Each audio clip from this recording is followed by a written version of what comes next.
Bienvenidos a un nuevo conversatorio de Independencia Bienal de Arte del Cusco. Esta noche conversaremos sobre el proyecto Hawapi a cargo de Ismael Randall y Maxime Holland. Vamos a tener este gusto de contar con estos invitados a quienes hemos esperado con muchos deseos de esta Bienal, porque tenemos mucho que compartir, o ellos tienen mucho que compartir con nosotros. Quiero hablar un poquito de Maxime Holland, que es productor audiovisual, emprendedor y gestor cultural. Desde 1999 es director de Tambo Film, empresa dedicada a la producción de documentales en la región andina, que ha trabajado con diversas producciones internacionales para medios como la BBC, National Geographic y Netflix. En 2012 fundó Hawapi, una asociación independiente de arte que cada año lleva artistas interdisciplinarios a lugares específicos para realizar investigaciones y producir intervenciones en espacios públicos. Holland nació en el Reino Unido, pero pasó la mayor parte de su infancia en Perú y Australia.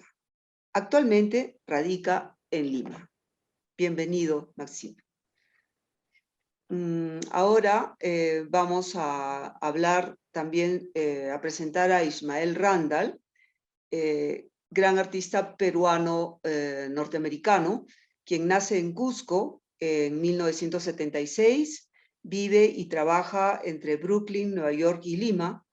Se graduó en Bard College en el año 2000 y asistió a la Snowlehan School of Painting and Sculpture en el 2007. Disculpen mi inglés. Su trabajo ha sido exhibido en varias galerías y museos, tanto en el Perú como a nivel internacional, incluido el Middlesbrough Institute of Modern Art, Inglaterra, Reino Unido, MoMA, PS1, Nueva York, Estados Unidos, Museo de Arte Contemporáneo Lima, Perú, Centro Cultural de España en Buenos Aires, CCEVA Argentina, The Drawing Center Nueva York, Estados Unidos, Museo de Arte de Lima, Mali, Perú, Macro Museum, el Museo de Arte Contemporánea de Roma, Roma, Italia, Museo de la Nación, Lima, Perú, el Museo de las Artes de Diseño de Nueva York, Estados Unidos, Museo del Banco de la República de Bogotá, Colombia, Fondazione Casa di Risparmio di Modena, Bologna, Italia, y entre otros también el Museo de las Artes Finas de Boston, Estados Unidos. Su trabajo también ha sido incluido en la Bienal de La Habana, en la novena y la decimocuarta Bienal de Cuenca, así como en la de 2010 Greater Nueva York y MoMA PS1, entre otras. Bienvenidos, Maxime, Ismael, y también contaremos con Vera Tuleneva, nuestra curadora y coordinadora general de la Bienal Independencia, Bienal de Arte del Cusco. Buenas noches. Buenas noches, Laura, Vera. Vamos a ver algunas diapositivas, tengo entendido, queridos amigos, ¿no? Sí, sí. Perfecto, entonces damos paso a eso. Vale, perfecto. Entonces voy a compartir pantalla. Bueno, sí, nada, primero gracias por la invitación, ¿no? Ya hemos estado en diálogo con Independencia, tanto yo como Ismael, desde hace un tiempito ya, ¿no? Y pues surgió la idea de hacer algo juntos, porque Ismael ha participado en Hawapi en 3 de las ediciones del proyecto, ¿no? Y pues estuvo en la primera edición y fue parte de un grupo de artistas que en realidad marcaron el camino de Hawapi y lo definieron, ¿no? Y hicieron que sea algo que haya perdurado tanto tiempo, ¿no? Y entonces sí, ¿no? Es muy bonito, yo creo que ha sido una experiencia bonita para nosotros también hacer esta especie de recuento de toda la participación de Ismael en Hawapi, ¿no? De hecho, o sea, ha sido increíble repasar un poquito casi una década de proyectos conjuntamente con Maxi. y saber que continuarán, ¿no? Acá, la primera que fue en Cerro de Pasco, hicimos varias intervenciones, pero fue como esencial para pensar en qué es el arte público en Perú y cómo podrías intercambiar ideas dentro de la sierra peruana, en este caso, dentro de un pueblo minero. Esta es ya de Pariacaca. Claro, un poquito, ¿no? Para contextualizar, o sea, Hawapi lo que hace es lleva artistas y a veces personas no artistas de otros rubros creativos y los lleva a lugares pues que son donde hay ciertas complejidades o conflictos, ¿no? Ya sean sociales, ambientales o políticos. Y consiste en 3 etapas, ¿no? La primera que es el encuentro, lo que llamamos el encuentro, que es cuando se hace trabajos en el espacio público, en el lugar que hemos elegido para esa edición. Y luego es seguido por una exposición y finalmente producimos una publicación cada año, ¿no? que es un recuento de todas las actividades de ese año. Hasta la fecha, pues hemos hecho ya 7 ediciones, ¿no? Que se pueden ver aquí, la mayoría de ellos en Perú, pero también hemos trabajado en Colombia y en la frontera de Perú con Chile, ¿no? Entonces sí, el primer año fue en Cerro de Pasco, que me imagino que muchos de ustedes habrán escuchado el nombre, pero que es esta ciudad minera, que es una ciudad minera en realidad desde tiempos precolombinos, pero que hoy en día se ve muy afectado, ¿no? Por el tipo de minería que se ha empleado desde los años 90, que es el de tajo abierto. Entonces, como los minerales se encuentran debajo de la misma ciudad, pues el tajo abierto ha tenido que abrirse en la misma ciudad. Y a medida que va creciendo, se va comiendo la ciudad, ¿no? Que es un caso muy inusual para las minas, que suelen ser apartados de las, ¿no? de las zonas urbanas, de las poblaciones que habitan el área, pues, ¿no? Y pues eso, ¿no? Ismael, no sé si nos quieres contar un poquito sobre tu participación. Bueno, creo que en esa primera edición, como en las otras, algo muy esencial de cada edición era el scouting. Ir a la locación con Maxi, con un grupo de fotógrafos para ver qué se podría hacer ahí. Y ahí es donde realmente salen los conceptos e ideas, porque estás hablando con gente de la zona y tu idea cambia bastante, ¿no? Tú puedes tener una sensación de lo que es trabajar en Cerro Pasco antes, pero llegas ahí y cambia radicalmente. O sea, mi proyecto para Cerro Pasco inicial era otra. Claro, no, y eso para nosotros es fundamental, ¿no? Que los artistas no vengan con ideas preconcebidas, sino que tengan esta oportunidad de permanecer un tiempo en el lugar, conocerlo y pues después de un tiempo ya volver para el encuentro y poder implementar sus ideas, ¿no? Me parece un proyecto también bastante único en Perú. Yo no conozco otros que han podido hacer este tipo de trabajo. Maxi ha sido bien valiente en también llevar a artistas a lugares bien problemáticos, dentro de las cuales Triángulo como Cerro Pasco han sido eso, ¿no? O sea, algo que es importante yo creo para Hawapi y que lo distingue un poco tal vez de otras residencias, otros proyectos artísticos, es que para nosotros un poco la problemática a la que tratamos de enfrentarnos es esta de que muchas veces el mundo del arte es uno muy hermético, ¿no? Y que se suele desarrollar en capitales grandes e incluso dentro de esas capitales en barrios muy específicos. Entonces, a pesar de que los artistas son personas con, ¿no? con mucho interés en el mundo y con temas complicados de tratar, pues no siempre tienen acceso a estos lugares, ¿no? Y pues Cerro de Pasco es un lugar donde no es fácil trabajar, ¿no? Por las mismas condiciones climáticas, por la altura, no hay, digamos, redes artísticas dentro del lugar, a pesar de que sí trabajamos con gente local. Y pues un poco ese es el reto siempre de Hawapi, ¿no? Poder llevar artistas a lugares a los cuales no tendrían acceso normalmente y al producir sus obras en espacio público eso siempre genera diálogos, ¿no? Y yo creo que el trabajo que Ismael hizo en Cerro de Pasco reveló eso bastante, ¿no? Porque sí fue algo que sí, pues ha inspirado conversaciones no solo entre nosotros, pero también con la comunidad que nos estaba observando, que estaba participando con el proyecto. Y crear ahí en Cerro de Pasco me pareció interesante crear este como museo cuasi ficticio, ¿no? Es una obra de arte que llamamos un museo de relave, que la gente ya lo toma como en serio, como museo. De hecho, el pueblo todavía lo tiene la Así llave, es. entonces llegan visitantes y quieren ver el museo, les abren la puerta y ahí está. Pero me pareció interesante tratar de recolectar todos estos objetos desechos en la relavera y ponerlos en vitrina, ¿no? Entonces, un poquito como recolectar la basura contemporánea y exponer nuestra realidad como una arqueología contemporánea hacia el futuro.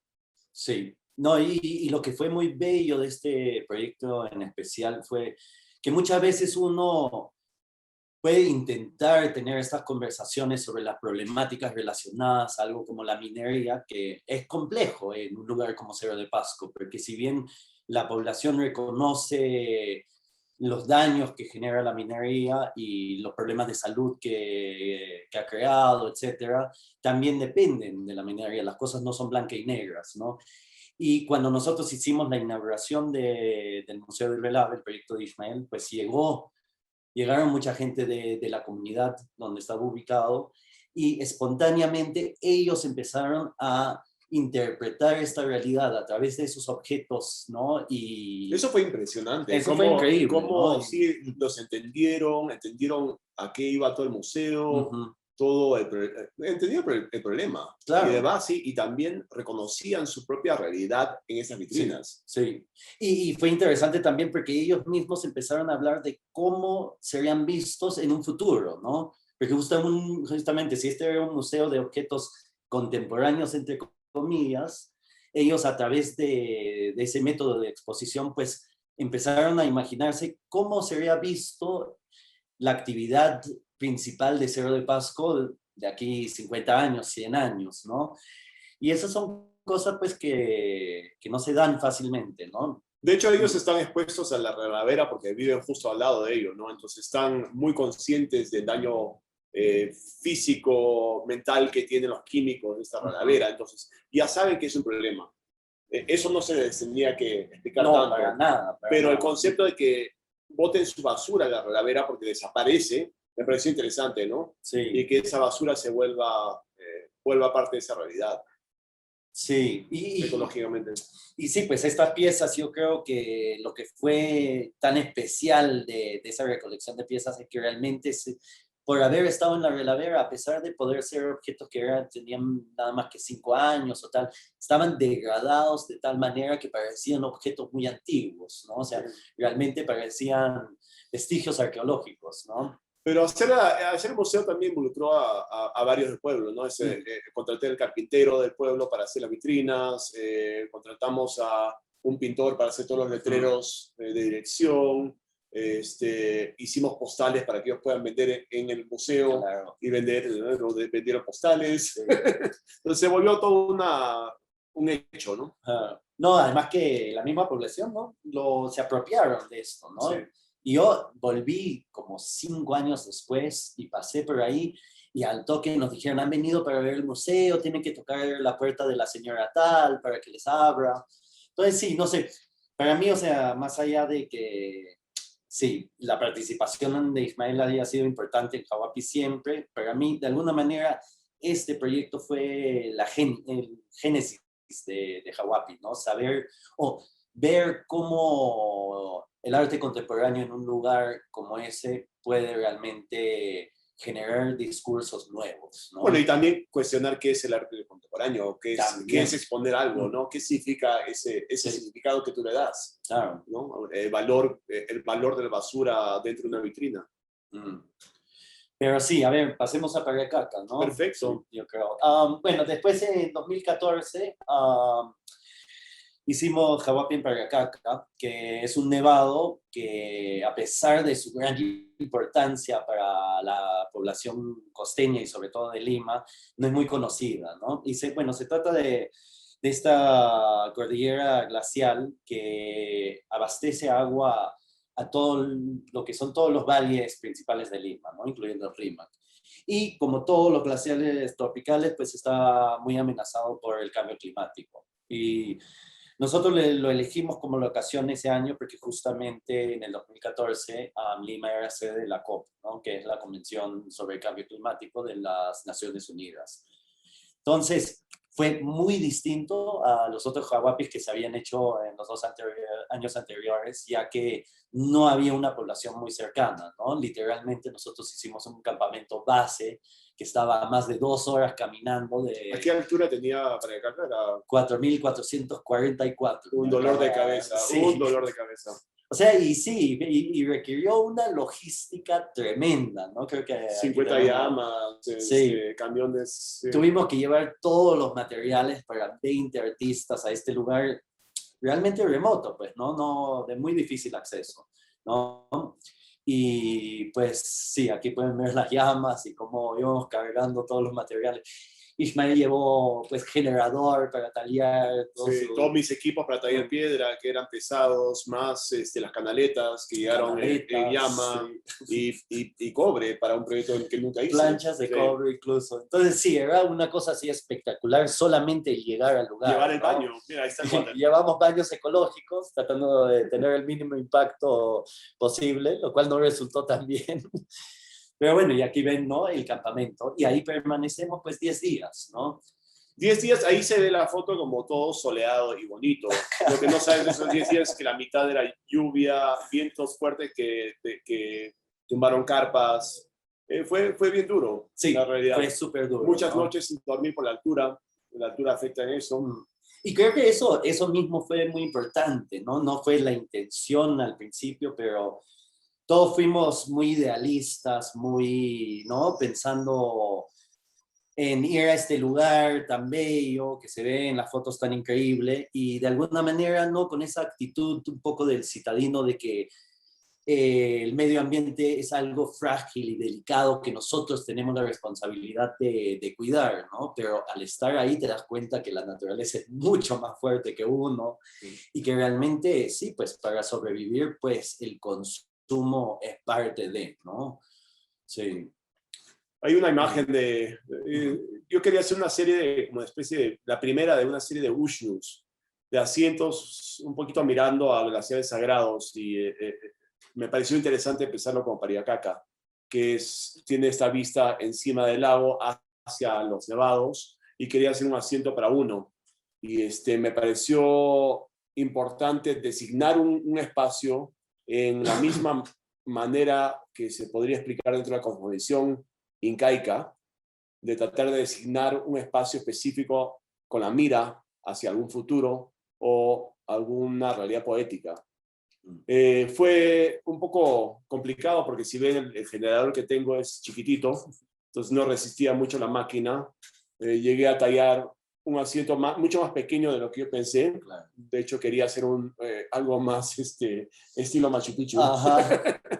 Pero Pero también las condiciones climáticas, muchas veces había mucho viento, mucha lluvia, ¿no? Sí, y el generador teníamos que compartir entre 3 artistas también. Claro, sí, porque había gente soldando, otra gente también tallando. Pero igual ese gesto de hacer un asiento, o sea, a mí me parece interesante pensar en la persona que llega a este espacio, el llamero o cualquier persona, y que encuentre este asiento y sepa que no es inca, pero está ahí, ¿no? Claro, claro. Es que es lo que yo creo que me imagino que podría generar la misma sensación que uno siente al caminar, ¿no? En los alrededores del Cusco, cuando uno se topa con estos asientos. Exacto. Y te invita a sentar y contemplar lo que está al frente, ¿no?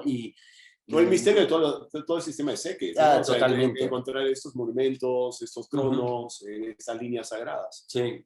Y realmente sí, pues generó así un espacio de contemplación, ¿no? Que sí, fue vital también para todos los artistas mientras estuvimos ahí, ¿no? Esta presencia permanente de este imponente glaciar. Y sí, yo creo que sí, fue un gesto que no acaba ahí tampoco, ¿no? O sea, lo bonito de ese proyecto es que nos ha dejado, a pesar de las dificultades, con ganas de hacer otras cosas parecidas, más, exacto. ¿no? Y eso siempre es bonito también. Y creo que es similar al de Cerro Pasco, como deja un legado, ¿no? Deja un gesto pequeño en la zona.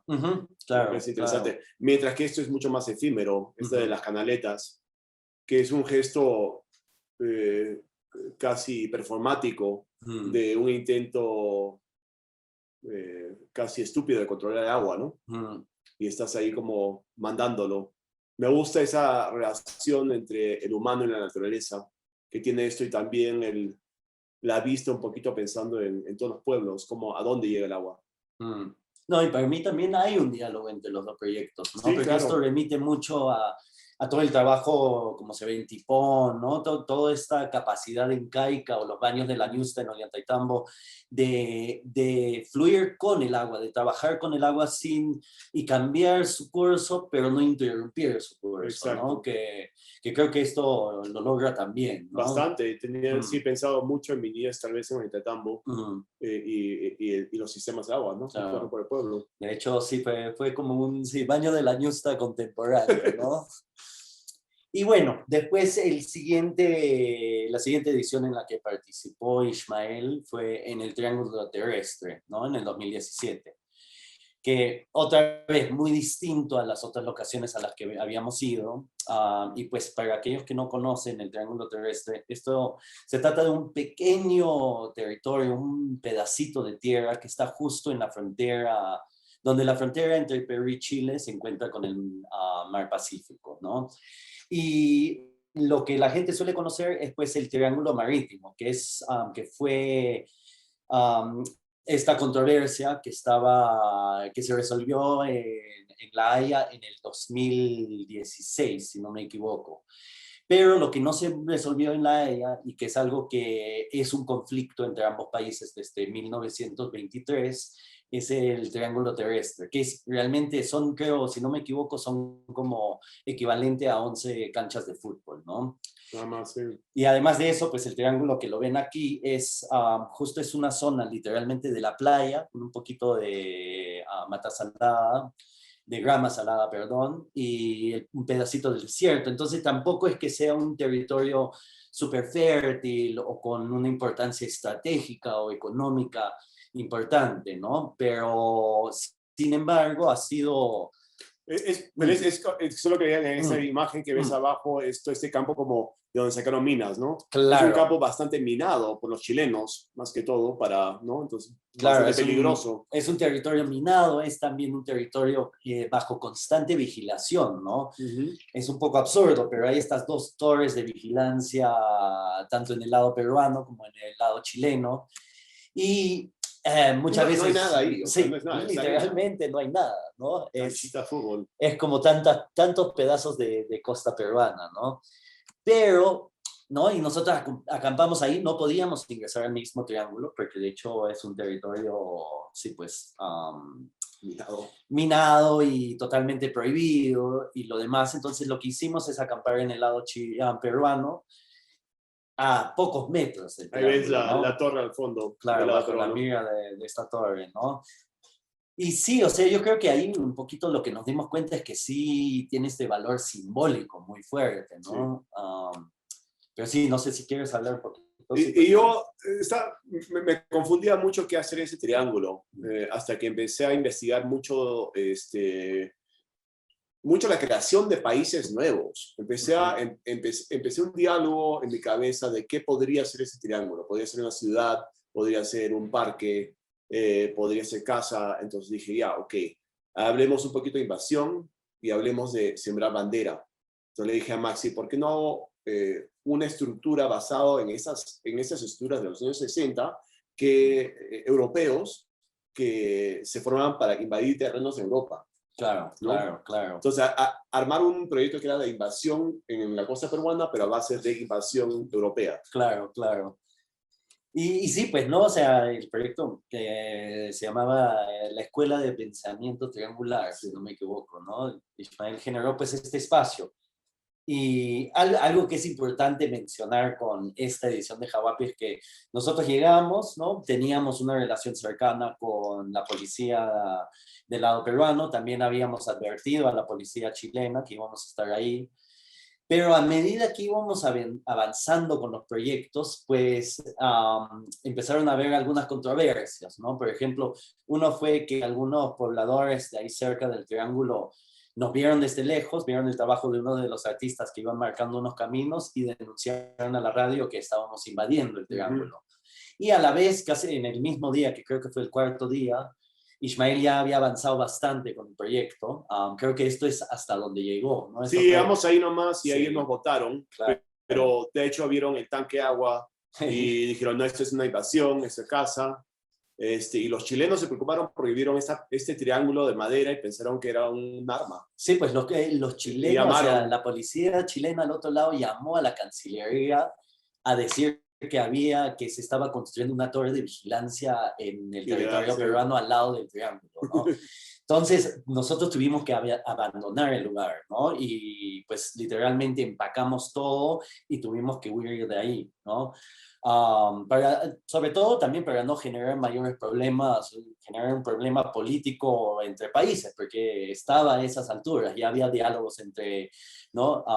Pero me dio pena igual que no pude países, ¿no? terminar esa, me dio pena que no Claro. podía terminar en ese sitio, porque ese triángulo en realidad es un pinhole que mostraba Claro. como a la torre chilena al revés y podía mostrar la torre peruana y tenías como un campo donde los policías de frontera podían tener un espacio de meditación, ¿no? Con bonsáis y con todo, entonces era como una cosa bien como amable hacia un diálogo fructífero, ¿no? O sea, lo que fue interesante es como una acción como esta, que en realidad era una cosa súper pacífica, ¿no? Era un espacio de contemplación, ¿no?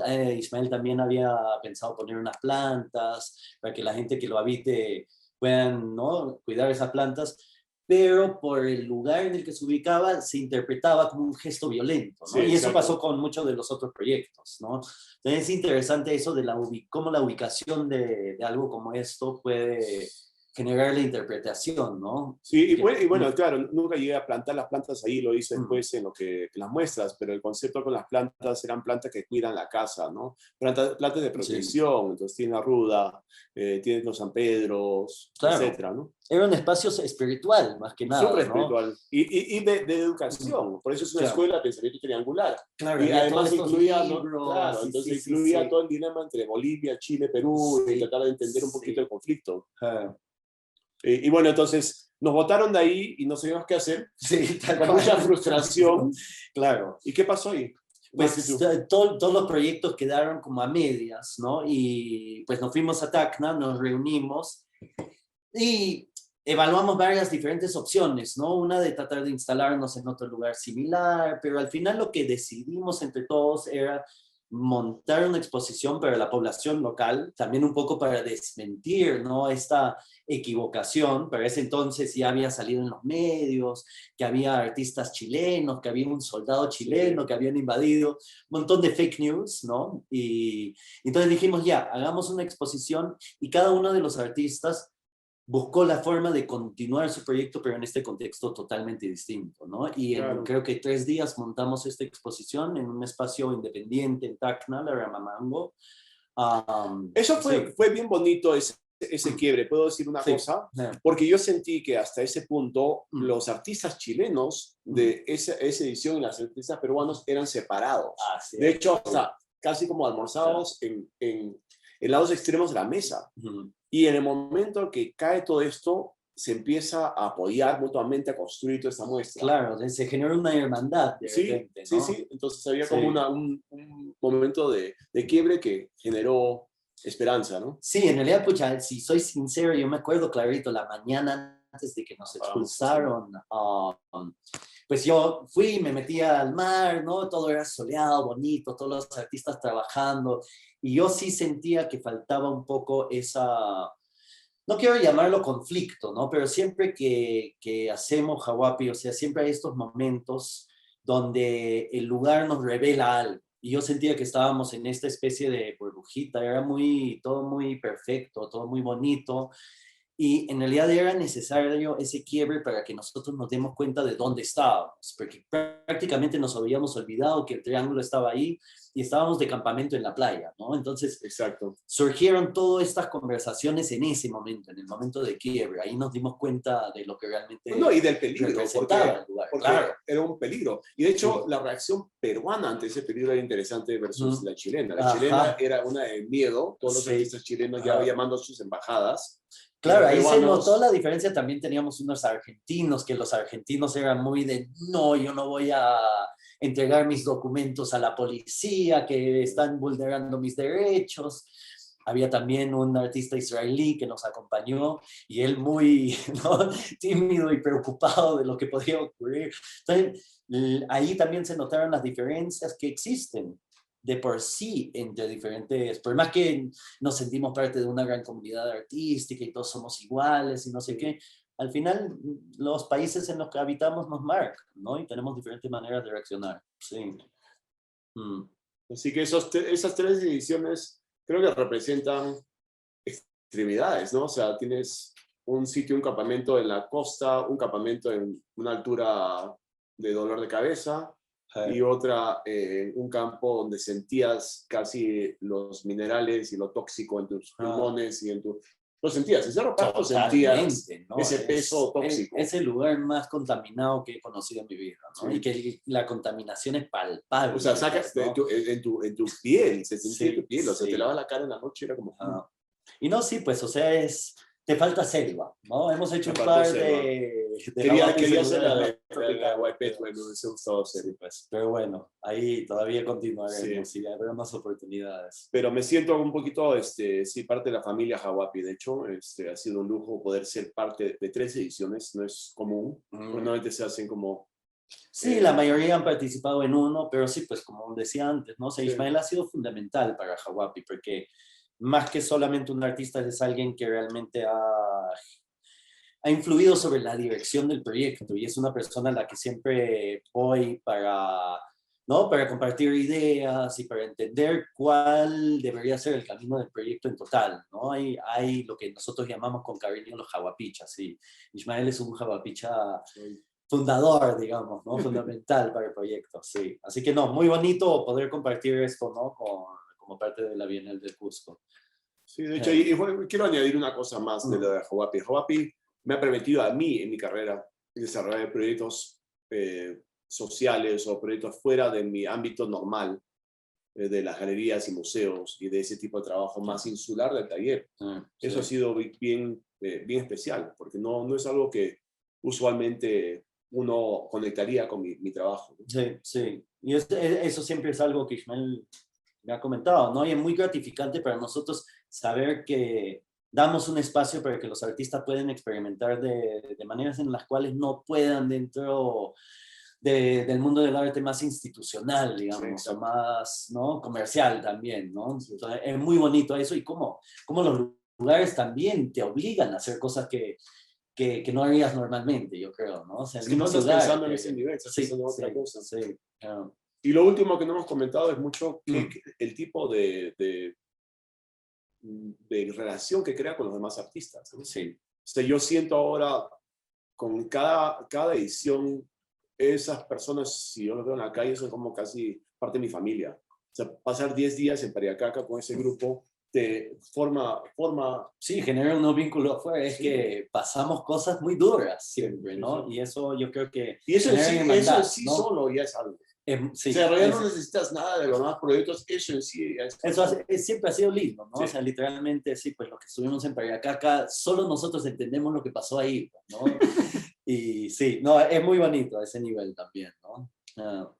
¿Tienen preguntas, sí, comentarios? No sé si podemos seguir hablando de lo mismo toda la noche. Sí, pero no.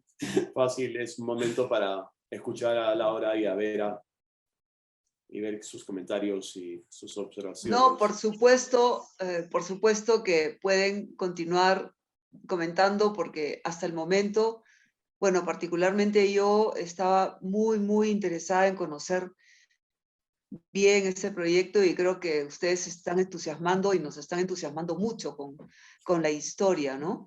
Y el origen y, bueno, todo lo que ha generado esto. Pero estoy segura que Vera también tiene unos comentarios interesantes, ¿no es cierto, Vera? Sí, bueno, de hecho tengo comentarios, aunque, bueno, la propuesta de Maxi e Ismael de seguir conversando, seguir hablando ellos, me parece que quizás sea lo más productivo porque les sale tan naturalmente y se acuerdan de tantas cosas adicionales, tantos episodios que acompañaron ese trabajo y que simplemente por el formato de cualquier tipo de presentación de un proyecto artístico no pueden ser puestos por escrito. Es más, justo el formato de una conversación libre, unos recuerdos que aparecen en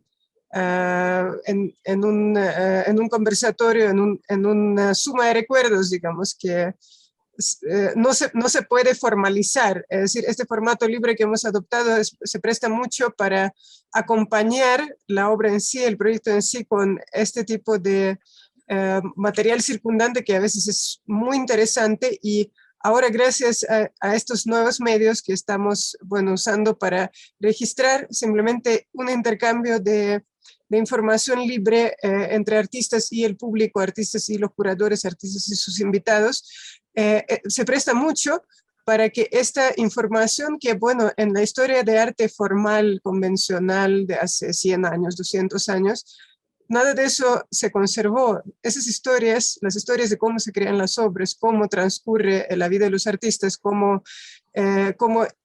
sucede la interacción entre los artistas y su entorno, bueno, siempre ha habido las situaciones que ameritan ser contadas, pero no siempre ha habido recursos para poder registrar esos recuerdos y me parece muy valioso. Yo cada fragmento de esta información lo tomo como un tesoro y me gusta mucho la idea de que se va a quedar esta grabación, este conversatorio se va a quedar en la historia y lo que quieren profundizar en cómo se hicieron los proyectos de Hawapi con la participación de Ismael van a tener acceso, además de las imágenes fotográficas y digamos el discurso ya consolidado sobre el proyecto, van a tener todos esos detalles a su alcance. Y bueno, me pareció muy lindo que el planteamiento de los tres segmentos, de los tres proyectos, de los 3 años distintos y tan separados en el tiempo, es un poco sacar el arte contemporáneo de su zona de confort, ¿ya? Y llevarlo a algunos lugares inesperados que como que por un lado desafían el arte contemporáneo en sí, desafían sus límites, dónde termina el arte, dónde empieza el trabajo social, dónde termina el arte y dónde empieza la reflexión sobre las situaciones, sobre los conflictos sociales, sobre las situaciones ambientales, es decir, otra vez están empujando los límites del arte, que es una de las funciones, creo, ahora del pensamiento contemporáneo alrededor del campo del arte. Y por otro lado, también es un desafío al entorno en sí, al entorno que tiene que reaccionar al arte contemporáneo, porque, por ejemplo, lo que ustedes contaban sobre, por un lado, sobre Cerro de Pasco, donde la gente probablemente nunca antes ni había tenido contacto con un museo, ni había tenido contacto con un proyecto de arte, y ellos se vieron involucrados en ese trabajo y por un lado como espectadores, como críticos, ¿no? Como público, como incluso participantes del proyecto, me imagino, y esta otra situación totalmente distinta del triángulo terrestre donde se creó como una mitología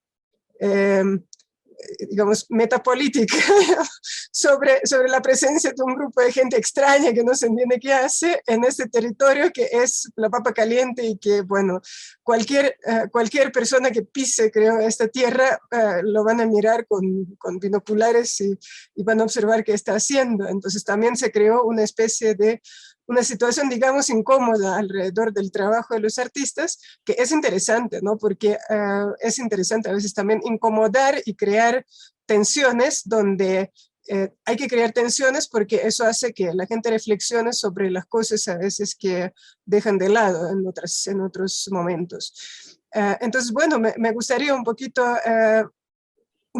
acentuar y preguntar sobre este tema de la zona de confort que se disuelve aquí, que no existe, ¿no? ¿Cómo es el trabajo fuera de la zona de confort versus trabajo convencional del artista? Es decir, Ismael ya mencionó que es un contraste enorme pero digamos, algunas reflexiones más sobre este contraste, sobre su trabajo como artista que expone en galerías, en museos, en centros culturales, y por otro lado que trepa a la punta de un cerro y hace campamento, y bueno, Italia Onus, ¿no? En una zona apartada. ¿Cuáles son las sensaciones y las reflexiones sobre este contraste, sobre esta contradicción, sobre este conflicto también en el trabajo, la vida y el trabajo de un mismo artista? Creo que, bueno, hay una cosa que también tiene que ver con la economía, ¿no? O sea, es un lujo poder hacer este tipo de trabajo donde al final no estás vendiendo nada, pero alguien tiene que financiarlo. Ese dinero tiene que salir de un lado para financiar. Es una producción grande, ¿no? Entonces, con Joapi, gracias a lo que podía hacer ese tipo de proyecto, que para un artista peruano de Lima no es tan usual. No hay financiamiento para proyectos como ese. Entonces, terminas haciendo mucho trabajo que es más, digamos, de taller, pensando, no quiero pensar siempre que es proventa, pero sabes que tienes que sobrevivir.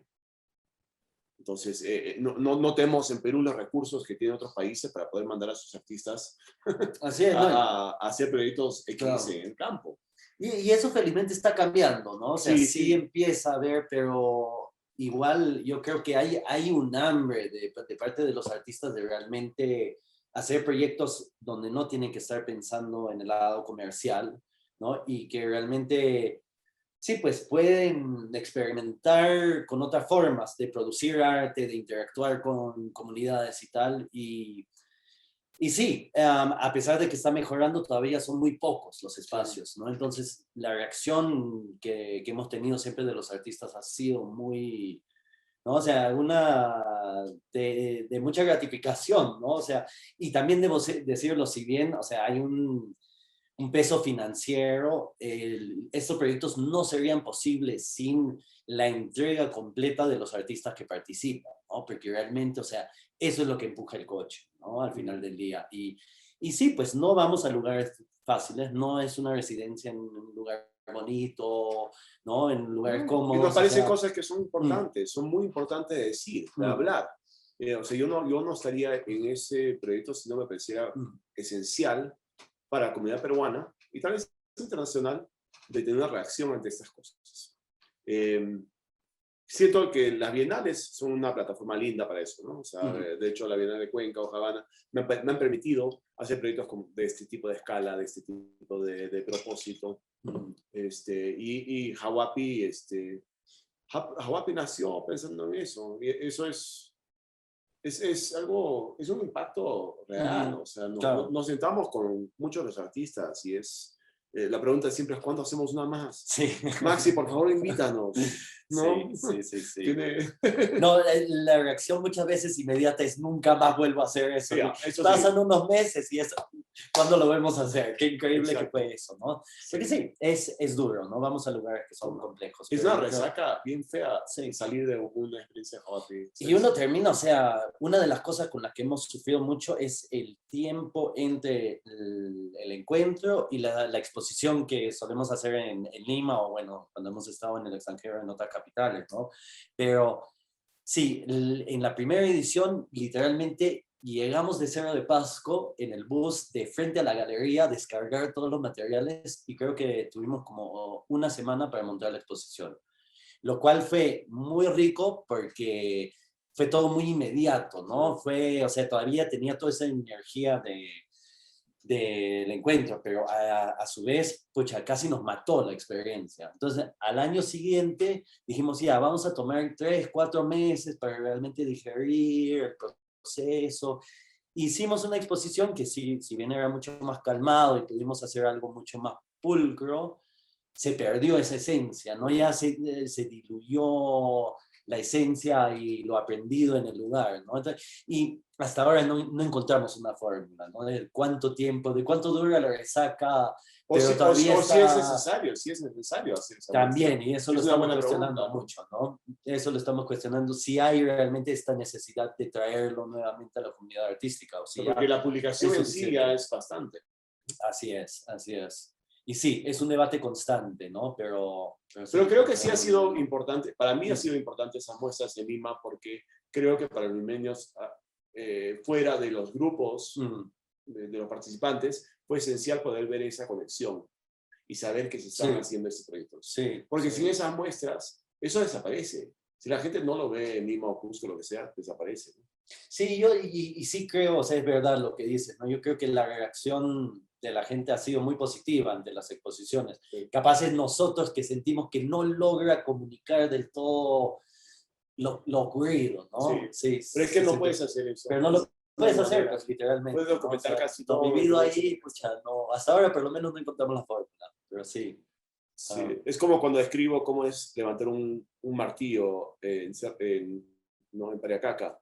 No hay manera que una persona de Lima me entienda cuando Claro, hablo de eso, claro. porque a esa altura levantar un martillo Sí. es un esfuerzo masivo. Mm. Solamente hacer este gesto te toma y tienes que descansar después de cada martillazo, ¿no? No, y es chistoso, porque para acá que es donde más se nota eso, ¿no? O sea, como el lugar es tan bonito y en todas las fotos se ve como este lugar tan bello, la primera reacción siempre a la gente que no conoce el proyecto, cuando ven el libro, dicen, ¡ay, qué bonito lugar! Y uno está pensando, pucha, no, fue durísimo, fue muy, muy difícil, ¿no? Entonces sí hay esta brecha entre que nunca se puede comunicar, o sea, es imposible. En Pariacaca ¿no? tú invitaste a gente de Lima que vinieron un día, ¿te acuerdas? Así es. ¿Para Vino qué? prensa. Vino prensa hasta Sí, allá, sí, y sí, casi sí. se muere. Hubo un par, tuvimos que evacuar a alguien, porque sí, les chocó fuerte, fuerte, en realidad. Sí. Sí, No, bueno, muy loco. situaciones Pero bueno, sí. extremas. O sea, los otros Hawapis, si ven ahí en la página de Hawapi, la de Waipetu me parece impresionante, que es llevar artistas a zonas de minería ilegal, por madre de Dios, y eso ha sido bastante denso, ¿no? Sí. La que ha hecho con Máxima Acuña, hace poco con mujeres artistas, me parece también impactante, interesante, pensar en qué es ese tipo de grito de decir, esta propiedad es de todos nosotros, no le pertenece solamente a las corporaciones grandes, ¿no? No, y sí, o sea, yo creo que siempre trataremos de buscar estos lugares donde, sí, donde está pasando algo que no solo ocurre a nivel local, sino que nos afecta a todos, ¿no? O sea, Máxima Acuña puede ser que hayamos estado ahí con una familia nomás, en un lugar donde el vecino más cercano estaba 5 horas caminando, pero lo que Máxima ha hecho, pues nos ha afectado a todos, ¿no? Sí. Ha cambiado no solo este país, pero yo creo que actitudes hacia la minería y incluso a nivel latinoamericano, ¿no? Entonces, sí, para nosotros es importante eso, ¿no? Estar en lugares donde, si bien estamos aislados, no estamos aislados de lo que está pasando en el mundo, ¿no? Actitudes esenciales en todo el mundo. Y eso sí, es un gran debate, ¿no? Porque creo que es fácil hablar de todos esos problemas, pero bien difícil actuar. Y especialmente como artistas, a veces nos metemos en esas burbujas donde creemos que estamos haciendo cambios, si quieren decirlo así, y realmente no lo hacemos, simplemente estamos pintando una imagen de que puede ser eso. Claro. Realmente interactuar con ese debate es especial. Y entender las complejidades, ¿no? Porque las cosas no son tan simples como uno las ve, ¿no? O sea, todos padecemos de eso, ¿no? De simplificar temas tan complejos como el medio ambiente, la minería, los conflictos sociales, y realmente solamente estando en el lugar, y sí, estamos poco tiempo, ¿no? Pero yo sí tengo mucha fe que cuando uno trabaja en un lugar, o sea, si estás una semana trabajando y produciendo algo que está expuesto al público, es equivalente a quedarse 5 o 6 meses, ¿no? Se generan vínculos muy fuertes, uno se expone a esas realidades, uno está cuestionando constantemente, te están cuestionando como persona de afuera, ¿no? Entonces sí, o sea... Eso debe ser bien complicado. O sea, lo noté un poquito en Cerro de Pasco, ¿no? Porque eso te ve como turista, pero también nunca supe muy bien cómo interactuar con la gente del sitio. Porque tampoco saben lo que están haciendo.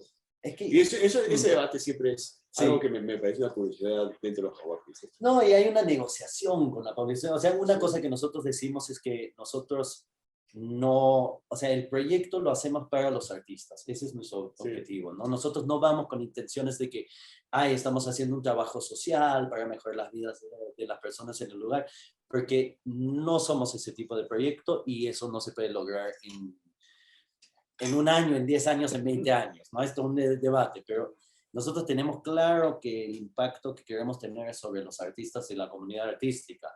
Pero, sin embargo, siempre hay esta negociación, ¿no? Muchos de los lugares a los que llegamos, cuando ven a alguien de afuera, pues ellos inmediatamente asumen que venimos para ofrecer algo, ¿no? Y ya a partir de ese punto donde nosotros venimos y decimos, no estamos viniendo para darles nada, pero sí para pedirles permiso para estar en este lugar y tratar de generar conversaciones.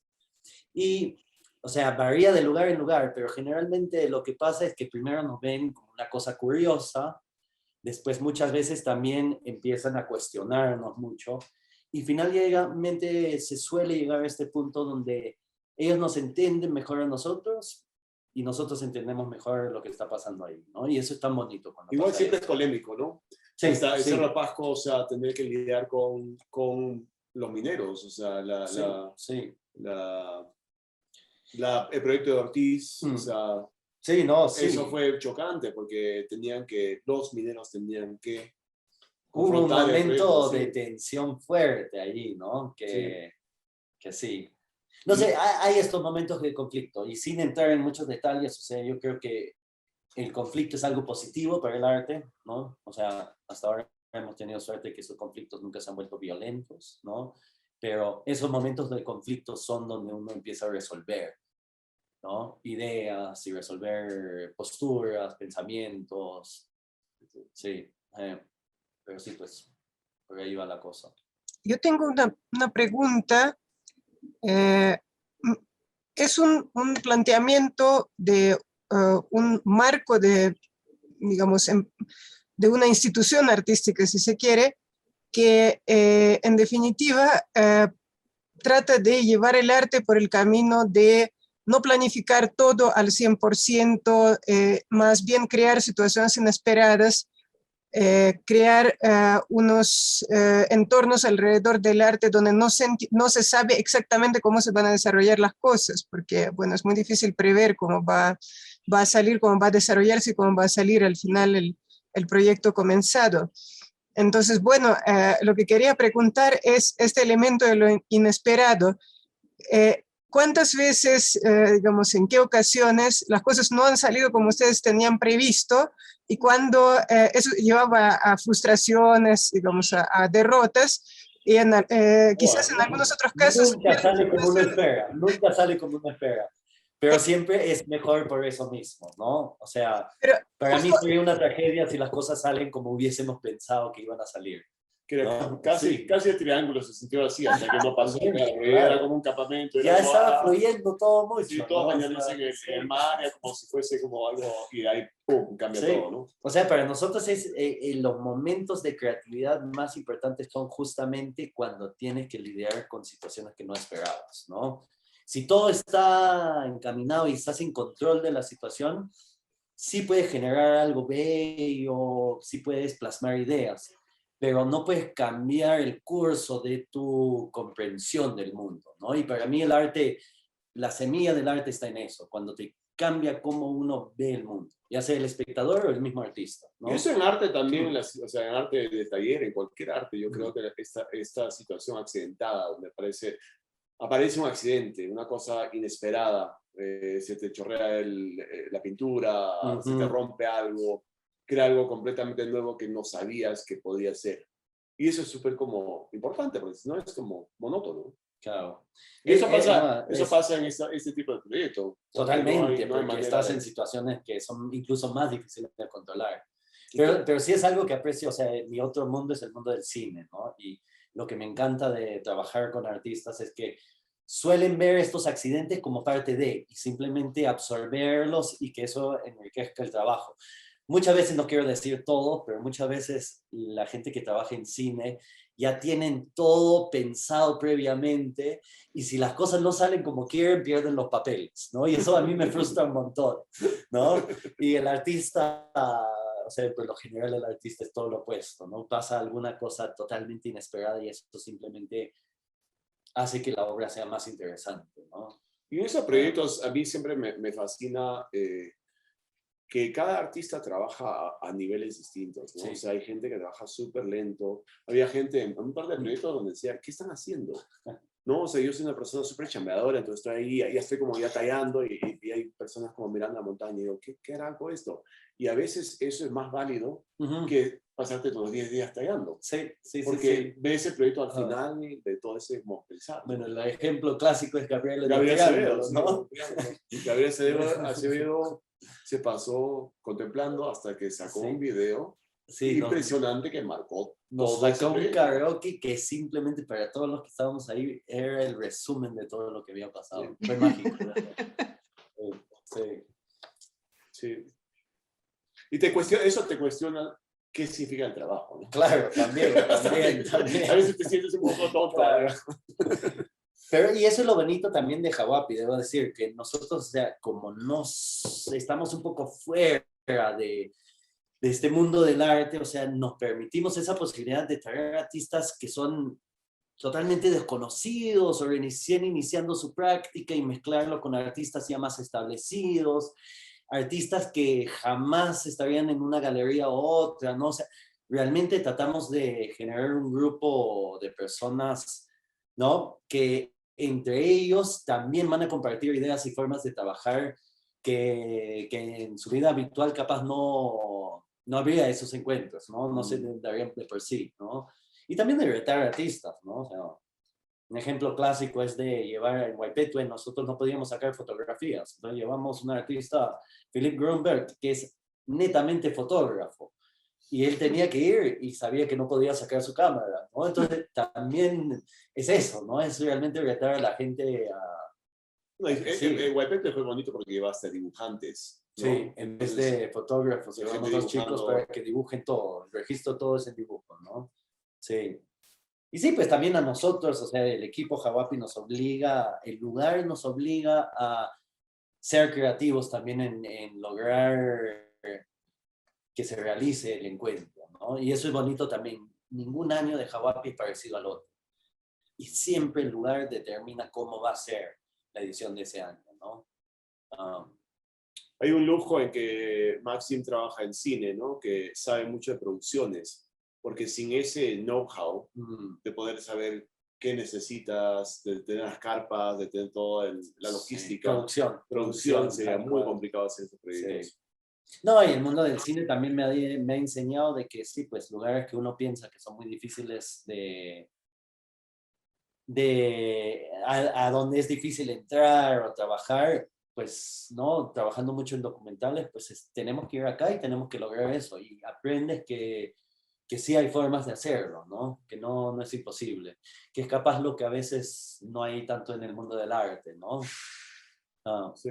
Entonces esa combinación me ha servido mucho, ¿no? O sea, yo creo que mi vida, el curso de mi vida me ha llevado a ser Hawapi en todo sentido, ¿no? El ser un poco extranjero, pero también ser peruano, todas estas cosas, ¿no? Y eso hace, Max y yo crecimos juntos en el Caitambo, entonces también creo que tiene un poco de influencia nuestras vidas, nuestros padres extranjeros que nos pusieron en este mundo andino. Claro, y habitar dos mundos, ¿no? Sí. Y dos realidades, sí. Entonces, llevamos unos cuantos años debatiendo qué significa ser peruano y qué significa ser extranjero y, ¿no? Del valle. Identidad, ¿no? Cuestiones de identidad, pero somos angloandinos. Angloandinos. Así es. Pero bueno, no sé si tienen alguna pregunta más o yo creo que... Sí, justo mi siguiente pregunta iba por el lado más de Maxi, porque iba hacia el tema del registro. Se entiende que, bueno, por un lado es un proyecto que va a lugares bastante alejados y lugares donde a veces la gente que concurre y que tiene contacto directo con el proyecto, la gente del lugar, en términos numéricos no son muchos, ¿no? A veces es muy poca gente la que ve en vivo lo que se está haciendo, el proceso y también el resultado. En este caso, el registro es fundamental, sobre todo si se quiere lograr un impacto. Como ustedes mismos dicen, no van a hacer una acción benéfica, sino van de alguna manera a cambiar las conciencias, a cambiar el mundo a través de la percepción del mundo a través del arte. Entonces, para lograr eso, de hecho, hay que tener un registro muy detallado y muy bien pensado de todo lo que se está haciendo. Y sobre este tema del registro, justo iba mi pregunta a Maxi. ¿Cómo manejan este asunto? Y yo sé que hay todo un archivo Hawapi, ¿no? de muchos años, pero específicamente en el caso, para el caso de los 3 proyectos de los que ustedes han comentado, donde trabajó Ismael. Sí, pues mira, el tema del registro siempre ha sido algo que hemos estado evaluando y cambiando, ¿no? En realidad, desde el 2014 hemos enfocado todas nuestras energías para esa parte, de la parte del registro en lo que es la publicación, que de alguna manera es el formato que hemos sentido, que sentimos que mejor representa o comunica, ¿no? Todo lo que fue el encuentro, porque no solo es material visual, sino también cosas que ocurren internamente dentro de las personas que participan, que se pueden plasmar en textos, ¿no? O sea, la publicación es algo que permite comunicar de muchas maneras, ¿no? De hecho, siempre hacemos un registro fotográfico y de video muy completo, siempre hemos llevado gente con esa función específica, ¿no? De registrarlo fotográficamente y en video, y tenemos un archivo vasto. Pero sí, pues es el proyecto, o sea, hacemos una edición al año, ocupa mucho tiempo, ocupa mucha energía, muchos recursos, y lamentablemente no hemos podido hacer el tipo de trabajo que quisiéramos hacer. O sea, yo creo que es algo que tal vez algún año vamos a tener que descansar y dedicarnos a eso, pero de hacer público toda esa información, ¿no? Tenemos horas y horas de grabaciones en audio, horas y horas de video, miles y miles de fotografías, dibujos, sí, distintos tipos de textos escritos. Entonces, tenemos un archivo que yo creo que es muy rico, pero ya es, o sea, es un proyecto gigantesco en sí tratar de organizar eso y ponerlo en un formato que seguramente sería un formato online a compartirlo, ¿no? ¿Cuántos artistas hasta ahora han participado en Hawapi? A ver, es un promedio de 15 por año, han sido 8 ediciones, no sé, por eso necesito calcular, son 30 por 4, 120, 200, sí. No, 200 artistas. 200 Claro. artistas cada uno con su registro. Y todos van sacando fotos, todos hacen dibujos, a todos los entrevistamos. Entonces, pero sí, a lo que iba es que en realidad hemos puesto toda nuestra energía en lo que es la publicación, y ahorita ese es el registro más importante, que si alguien está interesado nos pueden escribir en la página, con mucho gusto les podemos enviar la publicación, pero también en la página de Hawapi, hawapi.org, pueden encontrar las publicaciones, todas las publicaciones desde el 2014 en formato PDF, ¿no? Muchísimas gracias, Ismael, muchas gracias, Maxi. Laura, ¿tú quisieras hacer alguna pregunta o algún comentario? Como siempre, para estos casos tan especiales y tan esperados, agradecer, como tú y también en nombre del Patronato Cultural Cusco, esta gran participación y además haber tenido la oportunidad de escuchar esta introducción, este resumen, digamos, de haber compartido y agradecerles el haber compartido con ellos esta experiencia que me está dando idea de que ellos están pensando en una futura versión que lógicamente no tiene nada que ver con las versiones anteriores, porque ya bueno, los tiempos actuales seguramente indican hay otras intenciones, ¿no? Para el futuro Hawapi, ¿no? Y la idea de hacer el video general o la presentación general del proyecto, la versión importante y todo el registro que han estado ustedes comentando, Me parece súper importante poderla de repente ya encaminar de alguna manera, aunque sea así como bocetearla, ¿no? Y seguramente ya lo están pensando, ya, desde este momento seguro ya surgió la idea, ¿no? de concretar ese trabajo para pasar a la siguiente etapa, ¿no? Muchísimas gracias, Ismael, muchísimas gracias, Maxim, por Muchas Gracias a acompañarnos ustedes esta noche. y me entusiasma mucho que estén con este tema de Bienal Cusco.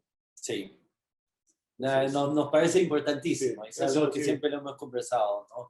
Que Cusco necesita algo así, Sí. así que felicitaciones, de verdad que sí. Gracias. En medio de las posibilidades, bueno, aquí con Ver hemos estado trabajando desde agosto y agradecemos muchísimo su participación. Y cualquier cosa estamos acá para poder seguir Buenísimo. trabajando juntos en proyectos y compartiendo ideas. Muchísimas Listo, gracias. muchas gracias. Listo. Chao, chao. Buenas noches. Gracias. Un gran abrazo y esperamos que en algún momento vamos a tener la oportunidad de trabajar presencialmente en Cusco, porque ahora todo es virtual y la presencialidad obviamente se extraña, pero el proyecto como Hawapi obviamente es un proyecto que requiere de un desarrollo presencial, porque tiene mucha conexión con cada lugar donde se desarrolla. Entonces, bueno, la presencialidad ya regresa, vamos a confiar en eso. Un gran abrazo y nos veremos seguramente en Cusco.